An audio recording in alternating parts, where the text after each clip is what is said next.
Welcome to the Outtake Show, the film podcast where we discuss all things within the movie and TV world. I'm your host, Junior, and you'll be listening to our interview with writer, actor, and director Cherien Dabis to discuss her latest film, All That's Left of You, a drama that follows a Palestinian teenager that gets swept up at a protest. His mother reflects on their family's story of survival and hope across 3 generations that led them to this very moment. Enjoy. I watched the movie and I was kind of honestly blown away. Like, this was a very unique way of telling a story like this. Like, 3 generations, 76 years of storytelling. So I guess my first question is just asking, like, what led you to tell this story in this way? I was really interested in showing how history shapes people over time, and that was partly inspired by watching the generations of my own family and how much our identities were formed by what was happening in Palestine, and how the different generations, reacted very differently to events and what was happening and what had happened and what should happen. And so I wanted to really show how these political events impact people, how they infiltrate the domestic sphere, how they change relationships between fathers and sons and husbands and wives, and really kind of show like the ongoing impact of this violence on people and how it can change the rest of their lives. It's not just a sort of you survive an incident of violence and you get on with your life. Like, these are life-changing events that are happening. And really, the movie is about the ongoing Nakba, right? The Nakba, never really ended. And so for me to tell a story about the Nakba had to be intergenerational because it's really about the ongoing impact of it. It's still happening. You mentioned the relations between father and son. Like, there's one particular scene in this film that, honestly, I was very nervous watching that scene, because it was a scene dealing with father and son dealing with soldiers pointing guns at them, at himself and his son. I've seen that you mentioned that you've taken like some personal stories that's happened to you in the past and put it into the story. Of course, you've written, directed it, and starred in it. So I can imagine this is quite a personal story for yourself to tell. How was it adding these type of stories that kind of come from your kind of inspired from your past, adding into this film to tell to all? I think it was really important for me to add those things because, while the film is based on historical events, it is a fictional family at the center of it. But those family members, some of them are inspired by my family members. And some of the events in the film were inspired by, my own experience. So they're not exactly what I went through, but I needed to share what I did go through. Like, the scene that you're talking about, for example, was inspired by one of my first trips visiting Palestine when I was 8 years old. And we were held at the border between Jordan and the West Bank for 12 hours. So we were held by Israeli soldiers. They interrogated my parents. They picked through the contents of our suitcases, and then they ordered us all to be strip searched, including my baby sisters, who were 3 and 1. So, my dad was so upset, and he confronted the soldiers, and they started yelling at him, and he started yelling at them. And this was a moment for me where I like really started to understand what it meant to be Palestinian, and also where I saw my father helpless and kind of powerless for the first time. The only difference is that for me, I didn't live there, so I wasn't under occupation all the time. The soldiers weren't there all the time. When we went back to the States, which is where I grew up as a Palestinian, American in the diaspora, because my father was forced into exile in 1967. So it took him many years to get foreign citizenship just so he could return to visit his family and his homeland, right? And this incident where we were held for 12 hours happened on one of these visits. So, the difference for me was that when we returned to the US, my father could protect me. But I kept thinking about the people who live there. Well, what happens when you're a kid and you find out your parents can't protect you? What happens when you're a parent and you realize you have no power to protect your children? I mean, these are the kinds of questions that arose out of my own experience and that inspired these scenes and these questions in the film. Yeah, it's definitely a question I thought. I haven't got no kids yet, but I've definitely thought about what would I do as a father to protect my child, but also how that experience will affect the child. And we see later on in the film how that carries on through generational trauma. I would say. So yeah, it was very interesting seeing that you have done some films in the past. Was there a particular reason why you decided, okay, this is the next film that I'm gonna put out there? I really always was thinking about this film in some ways, like since I was a kid, I wanted to tell a Nakba story. This was, the Nakba is still quite taboo in a lot of places. Yeah. And I never really understood why as a kid. I didn't know why more people didn't know what happened to Palestinians in 1948. Yeah. And I didn't know why people, like why we were made to feel like we couldn't talk about it or that it was offensive in certain places to talk about it. And so I really always wanted to, tell that story. And I knew when I became a filmmaker, I knew I had to wait until I was emotionally ready, until I was really artistically ready to tell that story, because it's a big story. It was a lot to take on. It's a big responsibility. It's a massive film that covers many years of history with a giant cast and a lot of kids. And, so I knew that it wasn't going to be my first or my second film. Yeah. But after I made my first two films, I started to feel like I was ready. And that was when I decided to start exploring the idea. It's very beautiful. I love how the fact that, like, of course, it's drama, it deals with a lot of grief as well, but at some point in the film, there's like an element of like comedy in it as well with the grandfather. And I was just quite interested in like, how did you find a way to talk about grief, but also make sure there's a little bit of comedy aspect as well? Yeah, it was really important to me. It's always important to me to use humor, like to really infuse my work with humor, even when it's heavy or full of grief, because that's life.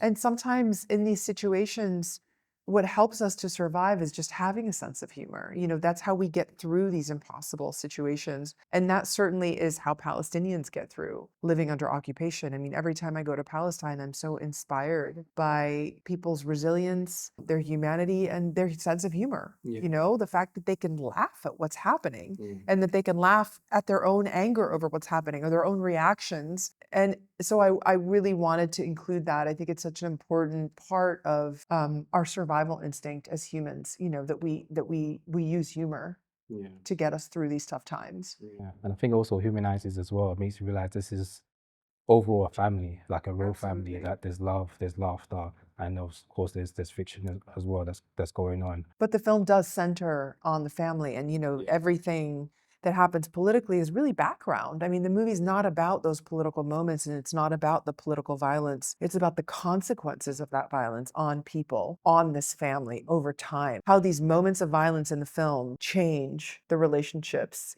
between the members of this family. Definitely beautiful, and I think it's definitely touching on a topic that I think a lot of people, especially in my generation, of like entering the 30s, of like doing a lot of looking back. Might be misquoting you, but I think you mentioned how you can't really tell what's happening in the present without looking back, and I think this film does a beautiful job at doing that. Just touching on the making of this film, how did it go about getting this filmed, made, and distributed? Well, I went about getting it financed largely independently. I mean, I did partner with European co-producers, and we did find a fair amount of financing in Europe through European public funds and German public funds. And so we also shot in places where we could take advantage of tax credits. So initially, we had always planned to shoot 90% of the film in Palestine and 10% in Cyprus. So it was an official European co-production between Germany and Cyprus, where we were going to be shooting most of the film in Palestine. And we found our financing, like I said, in Europe, in the Middle East, a lot of Arab funds and grants, and then private equity from people everywhere, and donations and things like that. So it came together really, really independently. We prepped the entire film in Palestine. We worked for 5 months on the ground. We did everything that you do when you're prepping a movie. And I had foreign crew arrive, and we were 2 weeks away from shooting when the events of October 2023 basically, stopped us in our tracks and made us, kind of rethink what to do. We were suddenly thrust into total uncertainty. We didn't know if we'd be able to keep going, and if so, where, and whether we'd stay in Palestine or have to leave. All we knew was that we were in Ramallah at the time. Things got very tense, and my foreign crew, within really 24 to 48 hours wanted to leave. Yeah. They were scared and their families were worried. So we evacuated people, and as much as I wanted to stay, I also evacuated. We decided to go to Cyprus begin the shoot there and thought, well, maybe we can return to Palestine. But as we know, things just escalated and escalated. And so we weren't able to return. And we decided it's more important now, given what's happening, for the film to keep going, for us to just make this and get it out into the world. So finally, we shot the majority of the film in Jordan, in the Palestinian refugee camps in the north of Jordan, and then also in Greece, with some remote shooting in Palestine. But it was a process of starting and stopping. It was extremely challenging. We had to, our budget shot up because we had to start completely from scratch. I mean, we had to start pre-production all over again. So we had to add all of those weeks of pre-production. I had to recast a lot of the roles. I had to work with 4 different crews in 4 different countries, 2 different cinematographers, 3 different assistant directors. It was quite challenging and took much longer than it originally would have. But finally, we finished the film. We premiered it at Sundance in early, 2025, and it was amazing, emotional, multiple standing ovations, incredible reviews, and then mainstream distributors and streamers passed on the film. They said that they were afraid of the subject matter. So, distribution became the next hurdle, was just trying to figure out how do we, the good news is we sold really well internationally. We have great distributors now everywhere, but initially it was challenging, and at least for the United States and a couple of other places. So, the great news is we eventually did get distribution everywhere, and we have distribution in the UK. The film is coming out February the 6th. And it's, for me, just feels like a miracle that we were able to get it to this point after everything we went through. Yeah. It also seems like there's like a wave of Palestinian stories being told, and especially in Western culture, being accepted a lot more in Western culture.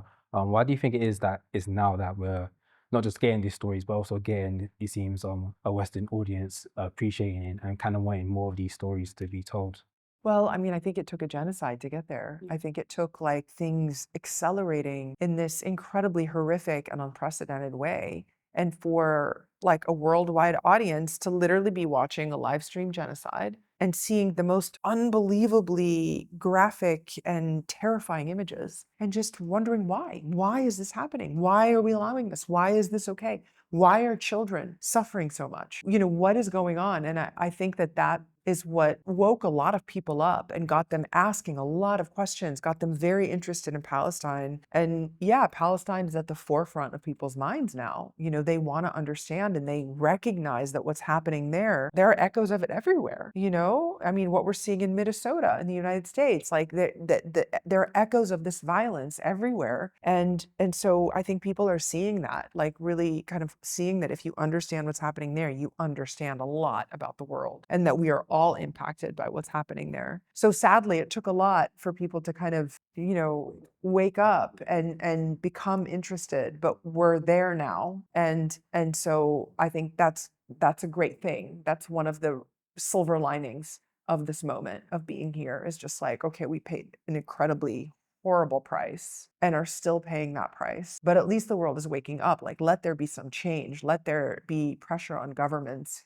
I think the difference is, there are, I think, still gatekeepers within the industry, especially in Hollywood, who don't necessarily want to support these films, perhaps out of fear, what we were experiencing and hearing out of Sundance.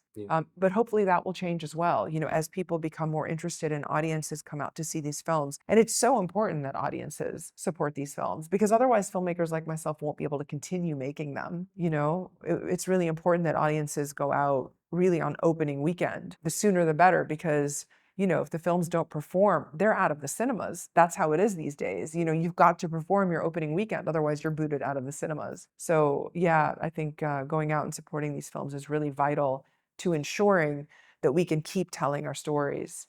And it's imperative that we keep telling these stories. Palestinians have been dehumanized in such a horrifying way that has allowed for this level of unprecedented violence, and our stories have been erased and kind of omitted from history books. So it's really vital. I think for us, it's a matter of survival for us to be telling these stories.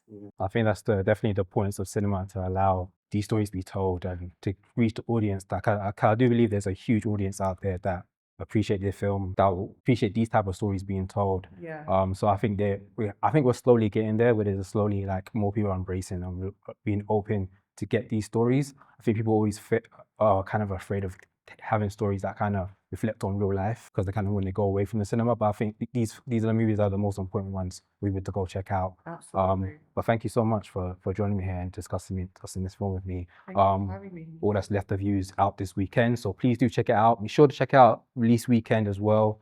As you mentioned before, that it's very important to watch it on release week so we can get more of these stories to come. So thank you so much.